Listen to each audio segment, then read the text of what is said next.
ಚಂಡಿನ ಮೇಲೆ ಚಕ್ರವರ್ತಿಯನ್ನು ಕಟ್ಟಿ ಅವ ಹಿರಿಯ ಬೇಡನನ್ನು ತರಣಿ ಎಳೆದುಕೊಂಡು ಅವನ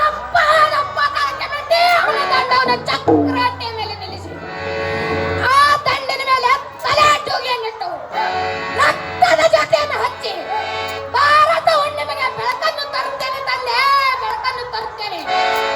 ಅದಷ್ಟೇ ಅಲ್ಲದೆ ಪ್ರತಿ ವರ್ಷ ಭಾರತ ಹುಣ್ಣಿಮೆಗೆ ಮೂಕಸಿದ್ಧರ ಶುಭ ನುಡಿಯನ್ನಾದರೂ ಮಾಡಿಸುತ್ತೇನೆ ತಂದೆ, ಮೂಕಸಿದ್ಧರ ಶುಭ ನುಡಿಯನ್ನಾದರೂ ಮಾಡಿಸುತ್ತೇನೆ.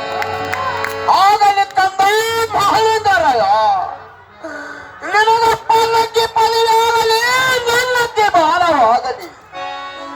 ಸೂರ್ಯ ಚಂದ್ರ ಇರುವವರೆಗೆ ನಿನ್ನ ಕೀರ್ತಿ ಹಜರಾಮವಾಗಿ ಹೊಳೆಯಲಿ ಮಹಳೀಧರಯ್ಯ. ಕಣಬಾಯಿ